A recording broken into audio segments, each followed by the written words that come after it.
ঈদ উদযাপনে শেকড়মুখী কর্মজীবী মানুষ, অতিরিক্ত যানবাহন আর বৃষ্টির কারণে ঢাকা টাঙ্গাইল মহাসড়কে যানজট, ঝুঁকি নিয়ে ট্রাকে ছুটছেন অনেকে।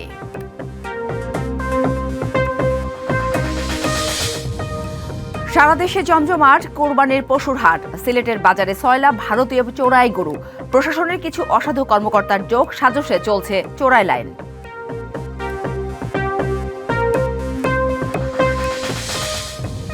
ঈদে 4.5 লাখ কাঁচা চামড়া কেনার প্রস্তুতি চট্টগ্রামের ব্যবসায়ীদের, লবণের দাম বাড়ায় দুশ্চিন্তা, এবার তেমন তোড়জোড় নেই জয়পুরহাটে।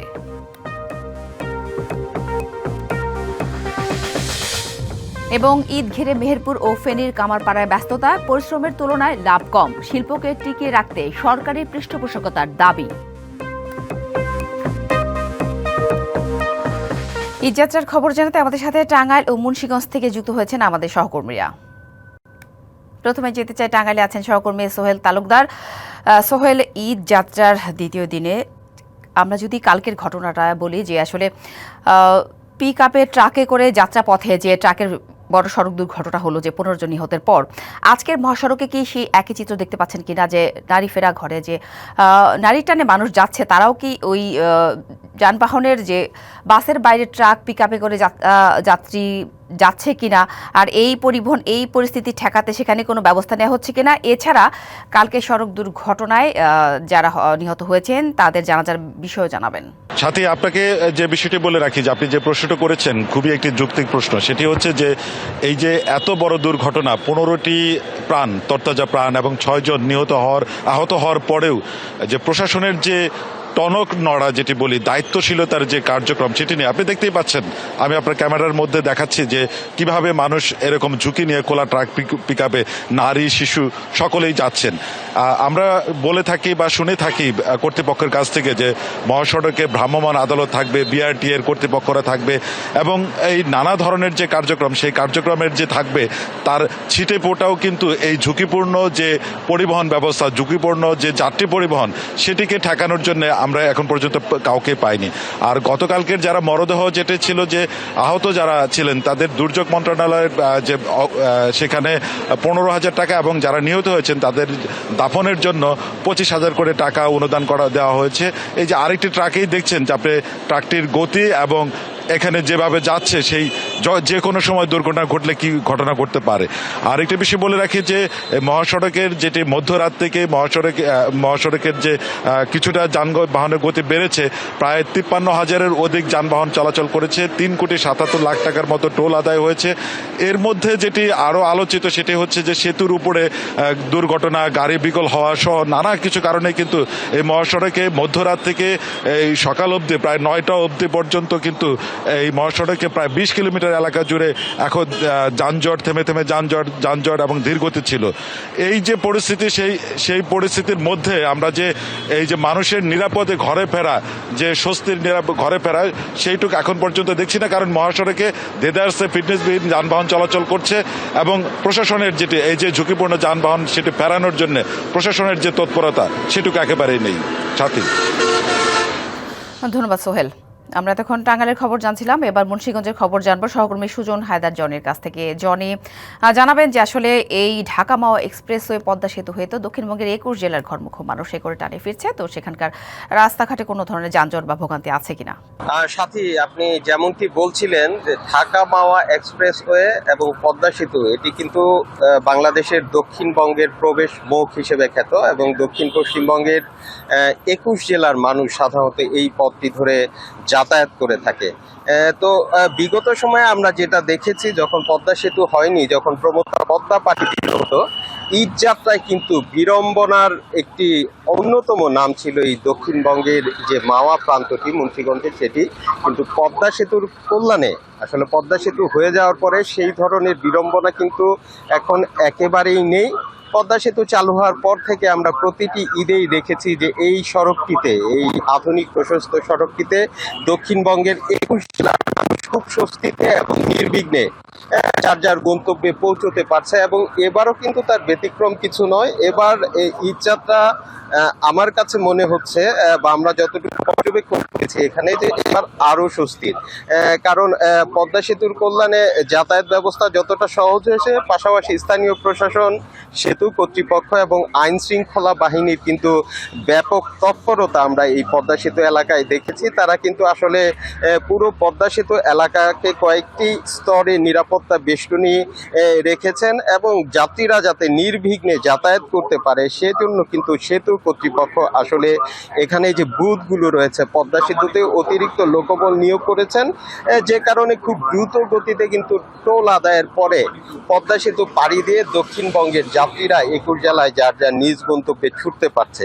যদিও বৃষ্টির কারণে গত দুদিন যাবৎ বৃষ্টির কারণে কিছুটা বিড়ম্বনা হচ্ছিল যাত্রীদের, তবে এই মহাসড়কে তার প্রভাব কিন্তু খুব একটা পড়েনি। আজকে সকাল থেকে, গতকাল অনেক চাপ ছিল, তবে আজকে সকাল থেকে স্বাভাবিক সময়ের চাইতে সামান্য কিছু গাড়ি, অতিরিক্ত গাড়ি পারাপার হচ্ছে পদ্মা সেতু দিয়ে।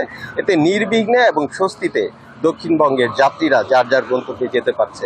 তো সাথী, এই ছিল আমার কাছে মুন্সিগঞ্জের মাও প্রান্ত থেকে সর্বশেষ তথ্য। ধন্যবাদ জনি। আমাদের সাথে মানিকগঞ্জের খবর জানাতে ইতিমধ্যে যুক্ত হয়েছেন সহকর্মী আশরাফুল আলম লিটন। কথা বলবো লিটনের সাথে।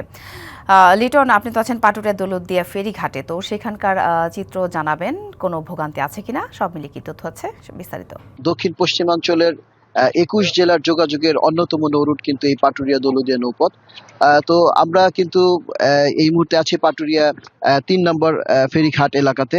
আপনি নিশ্চয়ই দেখতে পাচ্ছেন যে এইখানে এই ঘাট এলাকাতে কিন্তু প্রচুর যাত্রীদের চাপ রয়েছে। আমরা সকাল থেকে যেটি লক্ষ্য করেছি যে ঢাকা সহ বিভিন্ন জায়গা থেকে, কর্মস্থল থেকে ঈদে ঘরমুখ মানুষের এই ভিড় সকাল থেকে কিন্তু এই ঘাট এলাকাতে চাপ লক্ষ্য করা যাচ্ছে।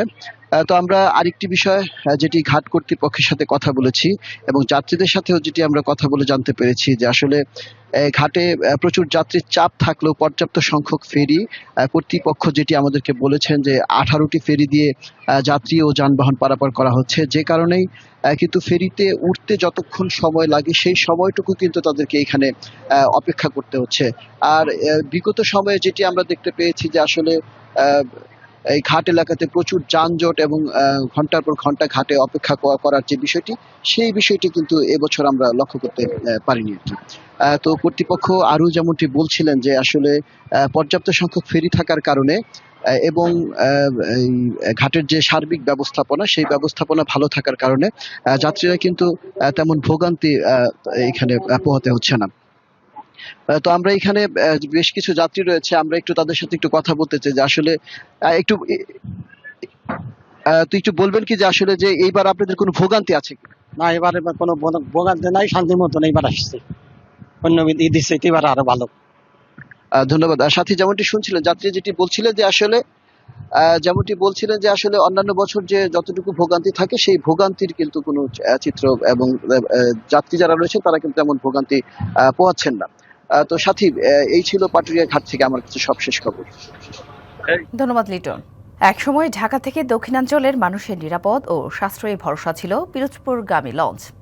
নদীর ঢেউ, ডেকের আড্ডা আর স্বপ্ন ভরা যাত্রা সবই ছিল নিত্যদিনের অভ্যাস। কিন্তু এখন সেই নৌপথে লঞ্চ নেই যাত্রীদের কোলাহল। ফলে বন্ধ হয়ে গেছে ঐতিহ্যবাহী হুলারহাট লঞ্চ ঘাট। এতে ক্ষতিগ্রস্ত ঘাট কেন্দ্রিক সংশ্লিষ্ট ব্যবসায়ীরা। তবে এ পথকে যুগোপযোগী করার লক্ষ্যে নানা পদক্ষেপের নেয়ার আশ্বাসের কথা জানান প্রশাসন। একসময় ঢাকা পিরোজপুরের যাতায়াতের প্রধান মাধ্যম ছিল নৌপথ।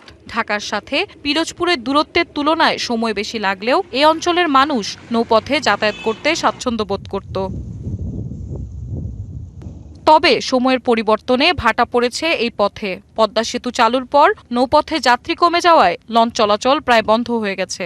গত 2 বছরের অধিক সময় ধরে একটিও লঞ্চ চলেনি ঢাকা পিরোজপুর নৌরুটে। ঈদের সময় এখানে চলাফেরা করাই যেত না, এত মানুষ এখান থেকে যাতায়াত করত। 3-4 বছর ধরে এখানে কোনো লঞ্চের এরকমের আনাগোনা নাই। আমাদের এখানে দেখা যায় প্রায় লোকজন আসে লঞ্চ দেখে নাই, ফেরত যায়। আর এর প্রভাব পড়েছে হুলারহাট লঞ্চ ঘাটে। নেই যাত্রীদের কোলাহল, লঞ্চের সাইরেন আর ব্যস্ত মানুষের আনাগোনা। যাত্রী কমে যাওয়ায় ঘাটকেন্দ্রিক ছোট ব্যবসায়ী, হোটেল মালিক ও ফেরিওয়ালারা পড়েছেন আর্থিক সংকটে। জাঁকজমকপূর্ণ একটা হুজারহাট ছিল, যেখানে হাজার হাজার শ্রমিক ছিল, ব্যবসায়ীরা ছিল, কিন্তু এখন তো কিছুই নাই। এই লঞ্চ ঘাট বন্ধ হয়ে যাওয়ার কারণে মানুষের দুরবস্থার ভিতর মানুষ পড়ে গেছে। এটার জন্য যদি সরকার কোনো পদক্ষেপ নেয় তাহলে হয়তো পুনরায় আবার চালু হইতে পারে। কুলারহাট ঘাটকে যুগোপযোগী করার লক্ষ্যে নানা পদক্ষেপের কথা জানান উপজেলা নির্বাহী কর্মকর্তা। পিরোজপুর জেলার পিরোজপুর সদর উপজেলা সহ 3টি উপজেলার উন্নয়ন পরিকল্পনা গ্রহণ করা হয়েছে এবং সেই কার্যক্রম বাস্তবায়িত হচ্ছে। নৌ চলাচল স্বাভাবিক করার ক্ষেত্রে উপজেলা প্রশাসন সংশ্লিষ্টদের সমন্বয়ে প্রয়োজনীয় পদক্ষেপ গ্রহণ করবে। পদ্মা সেতু একদিকে খুলে দিয়েছে নতুন সম্ভাবনা, সহজ করেছে যোগাযোগ ব্যবস্থা, কিন্তু তার প্রভাব পড়েছে নৌরুটের উপর। পিরোজপুরের মানুষ এখনো আশা করে একদিন হয়তো আবারও ঢাকার পথে লঞ্চ ছাড়বে, নদীর বুক চিরে বাজবে সাইরেনের ডাক। DBC news desk. ঈদুল আজহাকে সামনে রেখে সিলেটের বাজার ভরে গেছে ভারতীয় চোরাই গরুতে। আসছে মহিষও। কৌশলে গরুগুলো কয়েক স্তরে বাছাই করে পাঠানো হচ্ছে দেশের বিভিন্ন প্রান্তে, কোনোটি আবার যাচ্ছে কসাইখানায়। স্থানীয়দের অভিযোগ, প্রশাসনের কিছু অসাধু ব্যক্তির যোগ সাজসে চলছে কথিত চোরাই লাইন, যদিও প্রশাসন বলছে চোরাচালান ঠেকাতে কঠোর অবস্থানের কথা।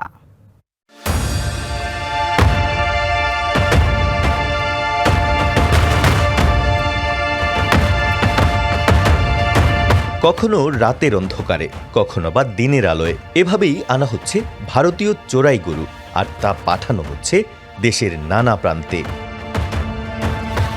এমন চিত্র সিলেটের জৈন্তাপুর, কানাইঘাট, গোয়েনঘাট, কোম্পানিগঞ্জ ও সুনামগঞ্জের দোয়ারা বাজার সহ বিভিন্ন সীমান্ত এলাকায়, কখনো হাটে, কখনো বা রাস্তায় বোঝাই করা পিকআপ ভ্যানে। ভয়ে মুখ খোলেন না স্থানীয়রাও। অনেক চেষ্টার পর কথা হয় কয়েকজনের সাথে। পরিচয় গোপন করে একজন জানান তার দেখা অভিজ্ঞতার কথা। অভিযোগ, প্রশাসনের কিছু লোক চোরাই লাইন নির্বিঘ্ন রাখতে প্রত্যক্ষ ও পরোক্ষভাবে জড়িত। বেশিরভাগ স্যার ভারতের গরুই। তারা অস্বীকার করলে কি, আপনি কি চাইবেন আপনার লস করতেন? নিজে বাস থেকে মিথ্যা কথা বললে তো সমস্যা নেই। রসিদ গুলো 500 টাকা, 600 টাকা, প্রায় সময় 1000 টাকাও বিক্রি হয়। রাস্তার মধ্যে আপনার পুলিশে ধরলে পুলিশের দেখায় না আমরা এই যে স্থানীয় বাজার থেকে গরুগুলা কিনে আনছি, এই দেখেন রসিদ। এই রসিদের মাধ্যমে গরুগুলা বৈধ হয়ে যায়। প্রশাসনের অভিযান জোরদার হলে কিছুটা বিরতি, এরপর আবারও চলে এই চোরাই লাইন। বাছাই করে তুলনামূলক ভালো গরু তোলা হয় আশেপাশের বাজারে। নানা রকম রসিদ ব্যবহার করে সুবিধা মতো ছড়িয়ে দেয়া হয় দেশের বিভিন্ন হাটে, বিক্রি হয় কম দামে। একটি গরুকে লালন পালন করা থেকে শুরু করে বাজারে তোলা পর্যন্ত একজন গৃহস্থ কিংবা ব্যাপারীর অনেকটা পথ পেরোতে হয়, অনেক বিনিয়োগ, অনেক কাঠখড় পোড়াতে হয়। কিন্তু যখনই ভারতের গরুগুলো দেশের বাজারে বিভিন্নভাবে ছড়িয়ে পড়ে, তখন এর সরাসরি প্রভাব পড়ে এসব গরুর বাজার মূল্যে। অনেক ক্ষেত্রে ব্যাপারী কিংবা গৃহস্থ সর্বশান্ত হন। এমন পরিস্থিতিতে শেষ মুহূর্তে এসে শঙ্কা ও অনিশ্চয়তায় সাধারণ গৃহস্থ ও ব্যাপারীরা, কারণ উৎপাদন খরচ বেড়েছে দামও। তাই প্রতিযোগিতায় টিকে থাকা কঠিন হয়ে পড়েছে। যার যার সমর্থ মতন গরু লালন পালন করতেছি। আমরা চাচ্ছি না যে ভারত থেকে গরু আসুক। আমাদের ধরেন এই গরুরা যে টাকা কিনছে সে টাকা বেচতে পারবে না, ক্ষতি হয়ে যাবে। যদি বর্ডারের গরু না আসে, তাতে আমার জন্য আমরা 2-4 টাকা ইনকাম করে দেশে নিয়ে যেতে পারবো। বন্ধ থাকলে তো আমরা খুব ভালো। আমরা দেশে আমরা যে গরু আছে অগুন দিয়েও খাইলাম, আমরা কিছু একটু টাকা উন্নত করলাম। তবে গরু বোঝাই যানবাহনের চালকদের দাবি, এসব গরু দেশের বাজার থেকেই কেনা ও চালান হয় রসিদের মাধ্যমেই। যদিও আইনশৃঙ্খলা বাহিনী বলছে চোরাচালান ঠেকাতে সর্বোচ্চ সতর্ক অবস্থানে তারা। প্রায় 800 সদস্যের একটি ডিপ্লয়মেন্ট প্ল্যান নিয়েও কাজ চলছে। প্রতি ঈদের পূর্বে আমাদের এই ধরনের সতর্কতা থাকে এবং এইবারও আমাদের সেই ধরনের ব্যবস্থাপনা রয়েছে। স্বাভাবিক যে পরিস্থিতি বিরাজ করছিল, কিছুটা ব্যতিক্রম হলেও যে ডিপ্লোম্যাটিক যোগাযোগ আছে, এর মাধ্যমে আমাদের এখন বর্তমান পরিস্থিতি অত্যন্ত শান্ত। এই জাতীয় ট্রাক যেগুলির মাধ্যমে পশুর যদি চোরাচালান হয়ে থাকে, সেটা শনাক্তকরণের চেষ্টা চলমান আছে। এরকম কোনো কিছু শনাক্ত হলে আমরা দ্রুততম সময়ের মধ্যে ব্যবস্থা নিতে পারবো, সেই সক্ষমতা রয়েছে। সীমানা তো আর পুলিশ দেখে না, পার হয়ে যখন আপনার ভিতরে চলে আসে গরু, তখন হয় কি তারা বিভিন্ন রকম কাগজপত্র তৈরি করে ফেলে, তখন এটাকে রেজিস্ট করা একটু কঠিনই হয়। ডিবিকে আমি ডিপ্লয় করছি, আমি অ্যাসাইনমেন্টে আমরা কিছু টিম নামাইছি এটা ঠেকানোর জন্য। আইন শৃঙ্খলা ও সীমান্তরক্ষী বাহিনীর অভিযানে চোরাই গরু আটক হলেও অধিকাংশ ক্ষেত্রেই অধরা থেকে যান হোতারা। Pratyush Talukdar, DBC news, Sylhet. চট্টগ্রামে আড়তদাররা কোরবানির ঈদে 4.5 লাখ কাঁচা চামড়া কেনার প্রস্তুতি নিয়েছে। তবে কাঁচা চামড়া সংরক্ষণের প্রধান উপকরণ লবণের দাম বেড়ে যাওয়ায় দুশ্চিন্তায় অনেকে। এদিকে বড় একটা পুঁজি ঢাকার ট্যানারির মালিকদের কাছে আটকে থাকায় ব্যবসা ছেড়েছেন অনেক আড়তদার। গেল বছর চট্টগ্রামে কোরবানির ঈদে প্রায় 4,15,000 কোরবানির পশুর চামড়া সংগ্রহ করেছিল আড়তদাররা। এর মধ্যে 2.5 লাখের বেশি ছিল গরুর চামড়া। এবার লক্ষ্য 4 লাখ কাঁচা চামড়া সংগ্রহের। আর এই চামড়া সুষ্ঠুভাবে প্রক্রিয়াজাত করতে লাগবে 4 কোটি টাকার 3,500 টন লবণ। তবে কোরবানির ঈদকে সামনে রেখে প্রতি বছরের মতো এবারও বেড়ে গেছে লবণের দাম। তাই চামড়ার ন্যায্য দাম নিয়ে শঙ্কায় আড়তদাররা। 300 টাকা যদি একটা 70 কেজি লবণ বাড়ি যায়, তাহলে আমরা কাঁচা চামড়া ব্যবসায়ী যদি একটা চামড়াতে এই 700 টাকা 770 110 টাকা বা 100 টাকা খরচা বা শুধু লবণ খরচা, এখন পড়বে 130-140 টাকা। বিভিন্ন জায়গা থেকে ব্যাংক থেকে এই জায়গা বন্ধক দিয়ে এই ব্যবসার সাথে আজ জড়িত। আমার বাবা একজন এখানে প্রেসিডেন্ট ছিলেন, উনি একজন বড় মাপের ব্যবসায়ী ছিলেন। আজকে আমরা প্রায় সর্বহারা। এদিকে গত 50 বছরে চট্টগ্রামে নতুন করে ট্যানারি গড়ে ওঠেনি। বন্ধ হয়েছে 22টির অধিক ট্যানারি। 1991 সালে সর্বশেষ ট্যানারি স্থাপন করা হয় রিফলেদার। এ প্রতিষ্ঠানের পর আর নতুন করে কেউ ট্যানারি প্রতিষ্ঠান স্থাপনে বিনিয়োগ করেনি। গত কয়েক বছর ধরে চামড়ার দাম কমে যাওয়ায় ট্যানারি মালিকদের কাছে বকেয়ার কারণেই এমন পরিস্থিতি বলছেন ব্যবসায়ীরা। চিটাগাংয়ে দেখা যায় যে 30% চামড়া লবণ দেওয়ার জন্য এটা নষ্ট হয়ে যায়, কারণ এখানে দেরি করে এরা। লবণটা যত তাড়াতাড়ি দিবে তত মঙ্গল। এই জন্য এই চিটাগাং লেদারের চামড়া সবাই দাম কম দিতে চায়।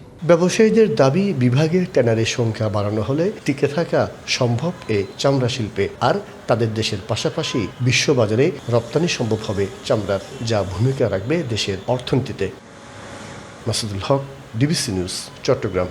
ট্যানারির মালিকদের কাছে বকেয়া সহ ব্যাংক ঋণ না পাওয়ায় এবার ঈদে চামড়া কেনার প্রস্তুতি নেই জয়পুরহাটের ব্যবসায়ীদের।